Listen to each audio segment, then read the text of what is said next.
Olá, gente interessante. Hoje traz uma sequência de entrevistas falando da saúde masculina.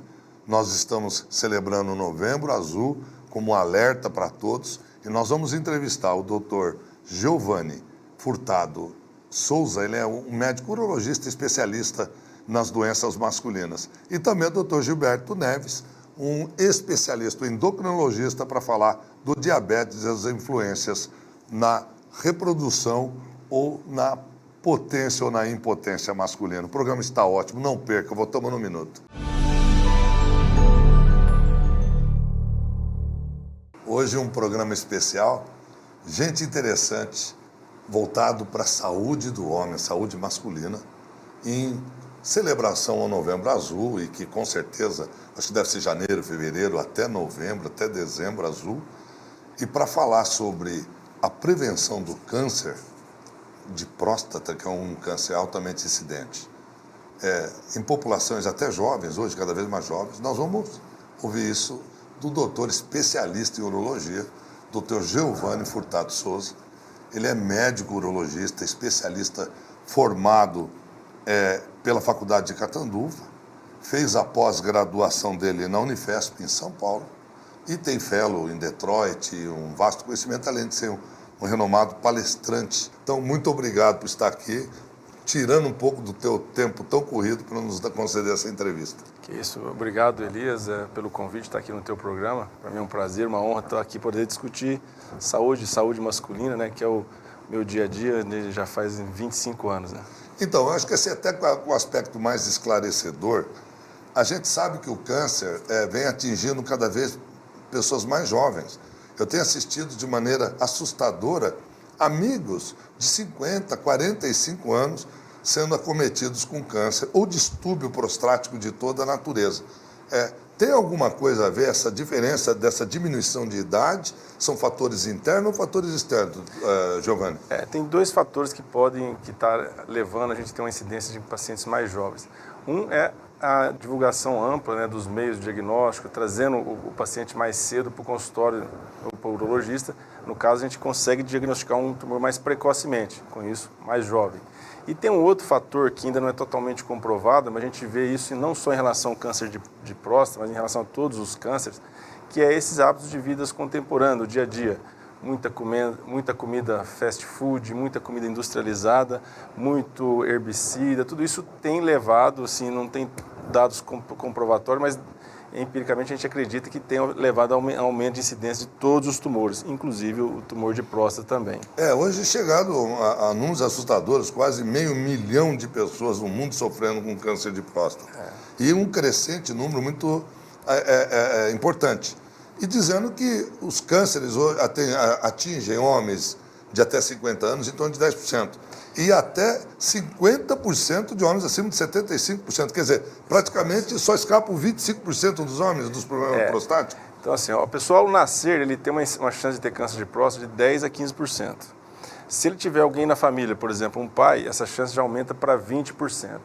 Se ele tiver um pai ou um irmão, ele já chega a 40% de chance de ter câncer de próstata. Se esse mesmo homem viver até os 100 anos de idade, 90 anos, e hoje em dia cada vez mais a população tem uma expectativa de vida maior, a chance chega a 80% de ter um tumor de próstata. E também em alguns casos, a gente estava num congresso esse final de semana, discutindo urologia, como você disse, a gente tem visto alguns casos, é muito raro, mas em pacientes jovens. Não foi casos meus, de colegas de fora de Rio Preto, mas com pacientes de 33 anos diagnosticados com câncer de próstata. Isso não é uma rotina, mas a gente tem visto uma mudança, né, na incidência do câncer de próstata. Junte-se a isso também, Elias, a população está mais consciente, né? Então isso traz mais diagnóstico mais precoce. Agora, veja bem, para a população entender qual a função da próstata, por que ela é atingida com mais alterações celulares após essa idade, ou provavelmente dessa idade? A próstata é um órgão do tamanho de um limão pequeno que está entre a bexiga e o canal da uretra, o canal onde passa a urina. Então ela é como se fosse um túnel, a urina passa por dentro dela.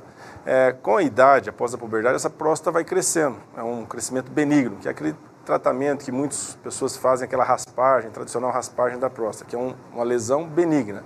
Independente disso, ela pode sofrer algumas transformações no câncer.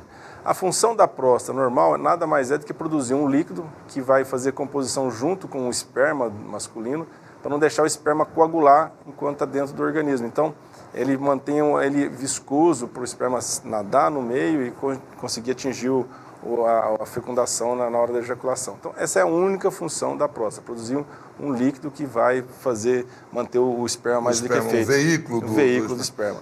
E a relação da próstata com a masculinidade? Por exemplo, a ereção, ou a potência, ou a impotência, tem essa ligação direta? Muitos homens deixam de procurar um tratamento para a próstata pensando em manter sua virilidade, sua potência e tudo mais. Isso é pior. Porque se ele deixar o tratamento mais tardio do câncer de próstata, esse tumor vai crescer. E aí, qual que é a relação? Do lado da próstata, os dois lados, junto da próstata, passam os feixes que vão transmitir o impulso nervoso para o pênis, que vai trazer ereção para a gente, para o homem. Então, quanto mais precoce a gente poder tratar, quanto menor dentro da próstata esse tumor tiver, mais a chance de se preservar esses nervos que correm do lado da próstata. É justamente por isso. Agora, o indivíduo pode ter um câncer, ou ter probabilidade de ter um câncer, ter o tumor e ele não se desenvolver? Não. Cada câncer de próstata é assim como se fosse, a gente for simplificamente, um câncer de próstata é um cão, mas pode ser desde um Doberman até esses cachorrinhos de madame, um cachorrinho menos agressivo. E isso vai depender muito de cada paciente. A gente não dá para rotular os cânceres mais agressivos só por ser câncer de próstata. Alguns pacientes, dependendo da idade do paciente, e essa classificação que a gente vai conseguir depois da biópsia, o estadio do tumor, é um tumor mais indolente, um tumor menos agressivo. Às vezes não vai nem precisar de ser submetido a uma cirurgia ou radioterapia. Um simples acompanhamento da evolução desse tumor pode ser seguro para aquele paciente. Existem alguns exames que detectam se a pessoa tem alguma alteração, como o PSA e o toque retal. Você podia explicar qual a diferença entre esses exames? Os dois exames são complementares, nunca deve ser só o toque nem só o PSA. E eles servem como screening, são exames baratos, está todo disponível na rede pública, na rede suplementar, nos convênios. E o toque também, que faz parte do exame físico médico, então são exames que já incluídos na consulta. O toque, o que o médico vai sentir? Ele vai sentir um exame que dura 5 segundos, muito rápido, e o médico vai poder sentir a próstata, se tem uma nodulação, se tem um tumor saindo na próstata. Esse mesmo tumor de próstata, quando existe no homem, vai produzir uma alteração, que é o PSA vai se elevar. Então, juntou-se o PSA um pouco elevado. Com a alteração do toque, existe a suspeita que o paciente tem um tumor, um câncer de próstata. Aí sim vai ser exigido outros exames complementares para diagnosticar corretamente o câncer e saber se é um caso para ser tratado mais agressivamente ou é um caso mais indolente, um caso mais tranquilo. Tem exames que substituem o toque retal? Não tem exame que substitui. Todos os exames são complementares. Então, por exemplo, eu devo fazer só o PSA? Não, você não deve fazer só o PSA. Eu devo fazer só o toque? Também não. Os dois exames vão poder ser uma acurácia maior. Até 20% dos pacientes com tumor de próstata vão ter o PSA normal. Então, daí é o motivo da gente fazer os dois. A gente ouve dizer assim, que pessoas que têm dificuldade de urinar, pessoas que urinam continuam com desejo de urinar, mas com essa incidência de jovens cada vez mais estarem experimentando alterações da próstata, quais são os sintomas de alerta, mesmo para jovens, Giovanni, a respeito para que a pessoa, peraí, eu estou tendo alguma alteração, vou procurar um médico? Daí que está a importância do Novembro Azul. O tumor de próstata, no início, não vai dar sintoma algum. Então, aquele homem, se ele tiver alguém na família, uma história familiar de câncer de próstata, a partir dos 45 anos, ele tem que procurar seu urologista, mesmo que ele não tenha algum sintoma. E aquele que tem uma história familiar, aquele que tem história familiar 45 anos e aquele que não tem história familiar 50 anos. É uma confusão porque houve uma mudança nas entidades que regulam isso no Brasil e até nos Estados Unidos também. O câncer de próstata, quando dá algum sintoma, que foi a sua pergunta original, ele vai estar geralmente já saindo da próstata, um caso avançado. A gente nunca deve esperar. Hoje em dia, com tudo que a gente tem de informação médica, acesso ao serviço de saúde, no Brasil como um todo, mas mesmo em nossa Rio Preto, que é um pouquinho melhor que a média dos municípios brasileiros, a gente não deve esperar ele dar sintoma. O que pode dar sintoma e não ser um câncer e confundir é a hiperplasia, aquele crescimento benigno, que o paciente vai sentir uma dificuldade para urinar, ele vai urinar, acordar várias vezes para ir no banheiro à noite, aquele mesmo trajeto que ele estava acostumado a fazer de carro, ele parava uma vez, ia daqui para São Paulo, parava uma vez, agora tem que parar 3 vezes no banheiro. Isso pode ser um sintoma do crescimento. Atrapalha até a maneira dele, profissionalmente. Profissionalmente, num trabalho, ele tem que ir toda hora no banheiro e tudo mais, e pode ter algum sangramento urinário também, pode levar até uma retenção urinária. Isso são sintomas do crescimento benigno. O câncer pode provocar isso também, mas vai ser casos avançados. A gente nunca deve esperar esses sintomas. E as pessoas assustam muito com a cirurgia, o tratamento. Eu soube que recentemente vocês fizeram a primeira cirurgia robótica aqui em Rio Preto. Que orgulho para Rio Preto. Isso daí já alcance, lógico que é um grupo limitado, são cirurgias limitadas com poucas indicações, mas Rio Preto engrandece com a primeira cirurgia robótica. É um motivo de muito orgulho para a gente ter participado dessa primeira cirurgia. Como você disse, não é para todos os casos de câncer, mas já é algo disponível que, naqueles casos necessários, a gente tem uma tecnologia dessa importância para tratar. O tratamento do câncer pode ser uma cirurgia, pode ser uma cirurgia aberta, tradicional, pode ser uma cirurgia por via laparoscópica, todo mundo conhece a cirurgia por vídeo, que traz uma recuperação melhor para o paciente, uma estadia hospitalar mais curta, 2 dias no hospital, um tempo menor de sonda, que é muito importante, a sonda irrita muito o paciente. Incomoda demais. Incomoda. Na cirurgia aberta, às vezes tem que ficar 3 semanas com sonda, na cirurgia por vídeo, de 8 a 10 dias. E a cirurgia robótica em si traz uma precisão maior para o tratamento do tumor, no sentido de preservação nervosa, desses nervos que vão atrapalhar na ereção, ou que vão manter a ereção. A cirurgia robótica traz uma acurácia maior nesse sentido, e uma estadia hospitalar menor e um tempo de sonda menor. A gente tem que lembrar bem, o robô não é uma panaceia, então, para tratamento para sentido oncológico, resultado de tratar o câncer, não há diferença, nem na cirurgia aberta, nem na cirurgia robótica, nem na laparoscópica. Todas elas têm um grau de resolução para tratar o tumor igual. A recuperação um pouco melhor nessas técnicas mais desenvolvidas. Você está vendo? Novembro Azul é para isso. Você não deve deixar de procurar um médico independente de sintomas. Então, se antes, após os 50, hoje vamos, após os 40, 45 anos, vamos procurar. Porque inicialmente, tratar do estágio inicial, que é mesmo assintomático, como o Dr. Giovanni está nos falando, você pode detectar e as consequências serão mínimas. Para encerrar, uma pergunta.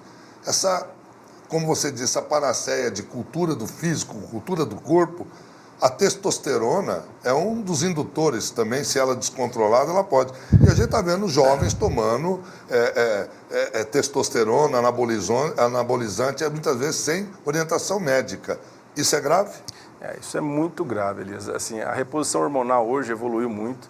Muitos pacientes vão se beneficiar em muito da reposição hormonal, mas o que a gente vê é o pessoal na academia prescrevendo inadvertidamente testosterona com doses 4, 5 vezes, dizendo uma falsa terapia de modulação hormonal. Isso pode trazer problemas hepáticos gravíssimos, problemas de colágeno, que é válvula do coração, mitral, graves, e também, se aquele paciente tiver um câncer de próstata, pode acelerar o crescimento daquele tumor de próstata. Então, é algo grave que tem acontecido muito no nosso meio hoje em dia. Sem contar a disseminação desse tumor para outros órgãos vizinhos.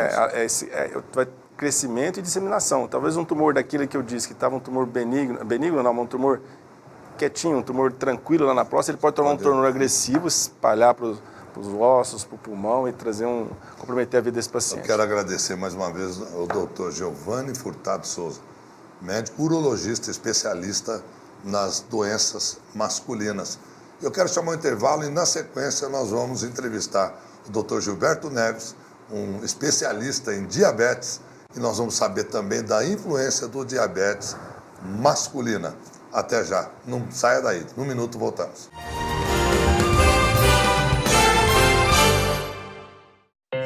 Na última década, os transplantes de órgãos cresceram 84%.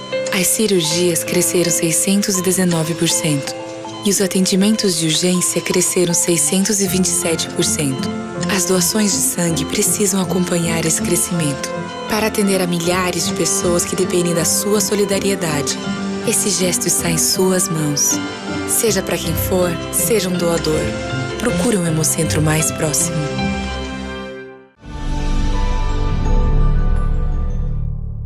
Estamos de volta com gente interessante.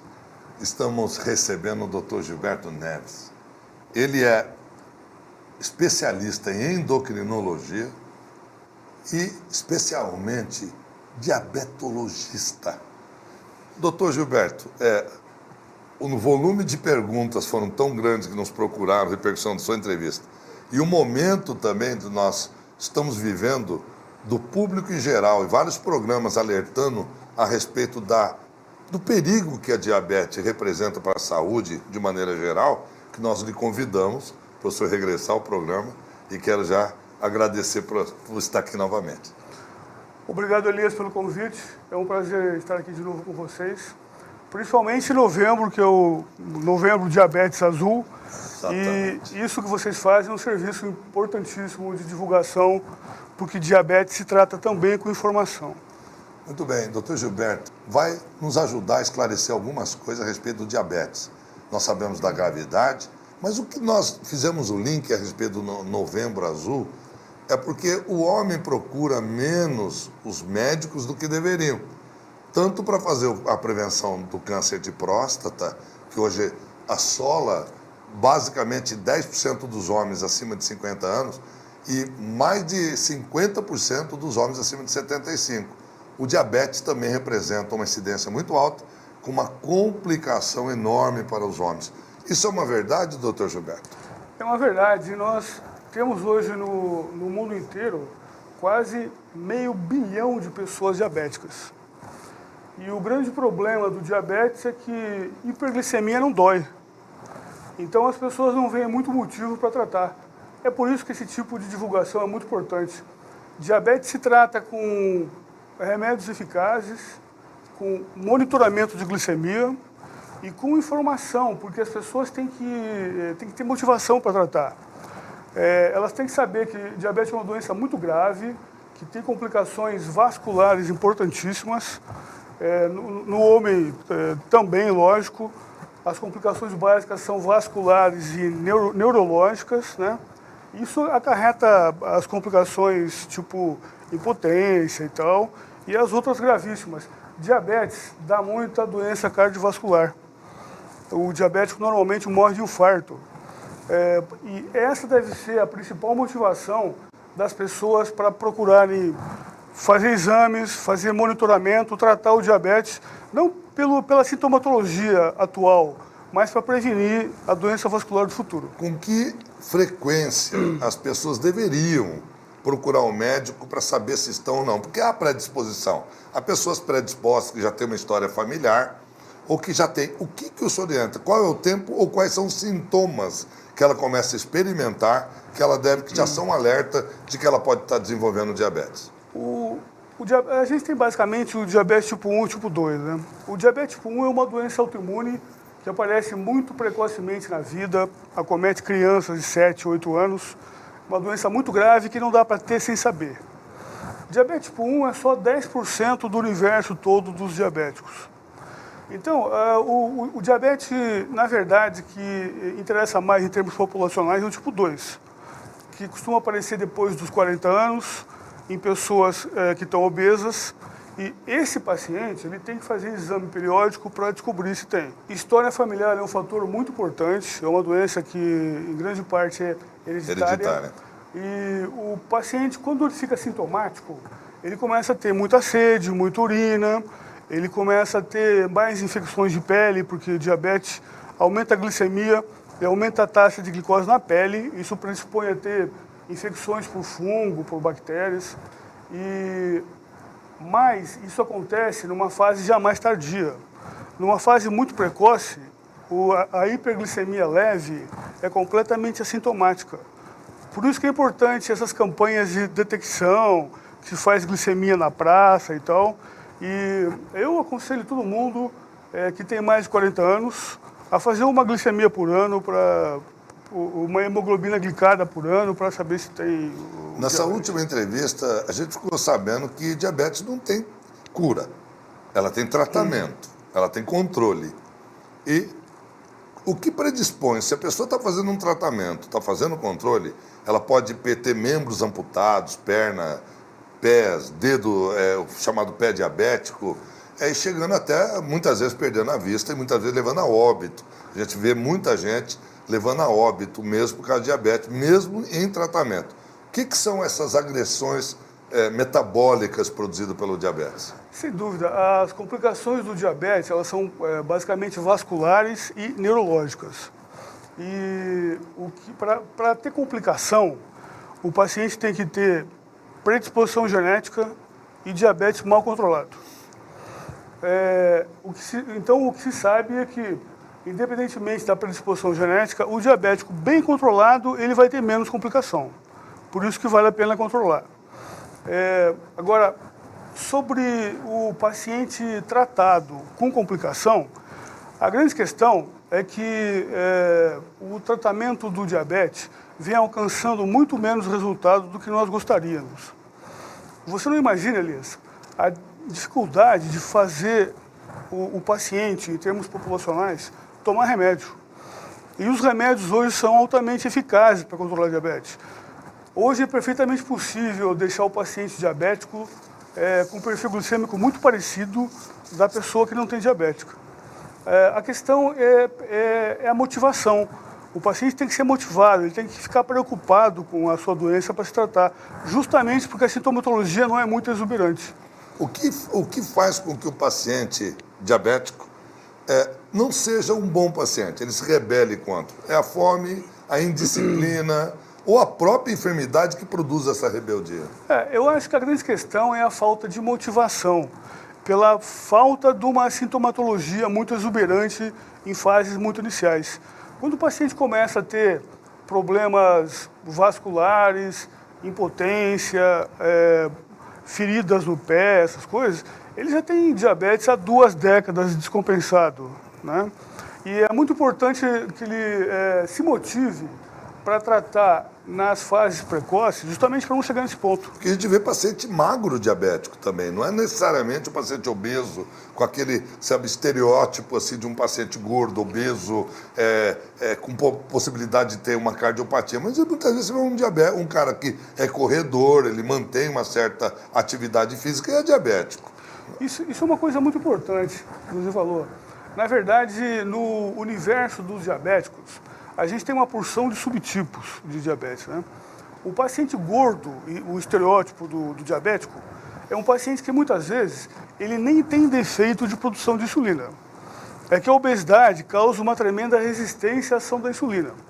Então, ele fabrica bem a insulina, ela funciona mal em função da obesidade que ele tem mesmo, tá?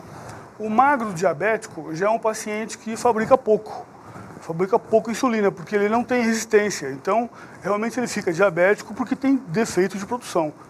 Costumam ser quadros clinicamente até mais graves, mais sérios do que o do gordo. O maior pavor dos homens é a impotência. É o que assombra os homens a partir dos 30 anos. Hoje, infelizmente, a partir dos 20. Já está assombrando os homens, estão recorrendo a drogas de maneira indisciplinada e que vão ter consequências futuras. Mas a impotência é um dos maiores temores do homem. E ligar o Novembro Azul com o diabetes e com a prevenção do câncer de próstata me faz uma ligação óbvia.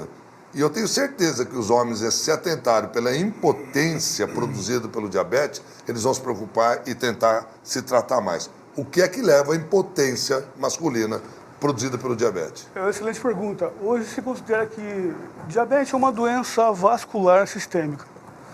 Todas as complicações que o diabetes causa, a insuficiência renal, a necessidade de amputações de membros inferiores, a perda de visão, elas decorrem de uma alteração vascular sistêmica, arterial sistêmica.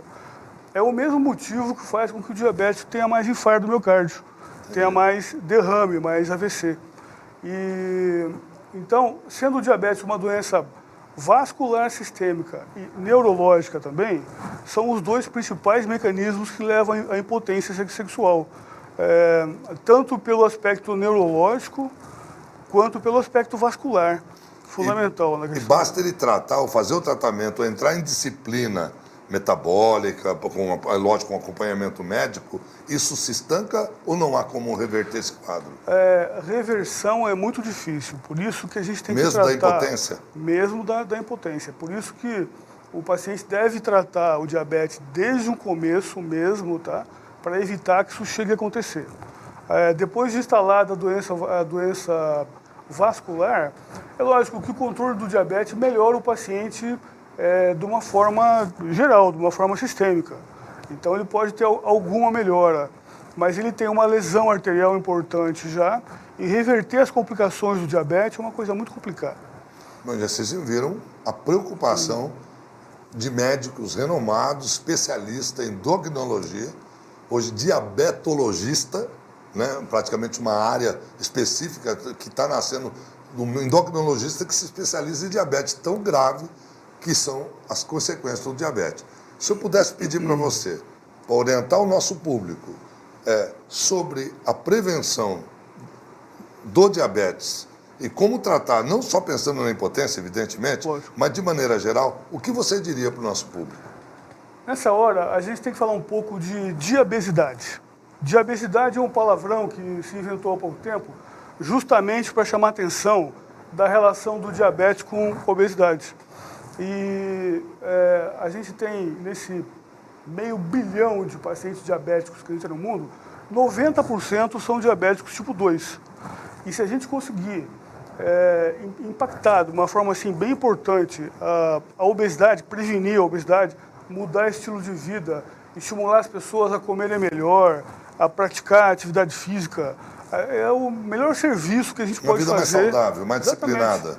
É o melhor serviço que a gente vai poder fazer para fazer redução da resistência à insulina e evitar aparecimento de novos casos de diabetes, ou pelo menos adiar o diabetes por 2 décadas em quem tem a sua predisposição. Está explicando para nós, doutor Gilberto Neves, ele é médico aqui em São José do Rio Preto. Os créditos você pode entrar em contato direto ou mandar suas perguntas, que nós encaminharemos para ele. Doutor Gilberto, mais uma vez, agradeço muito a sua entrevista.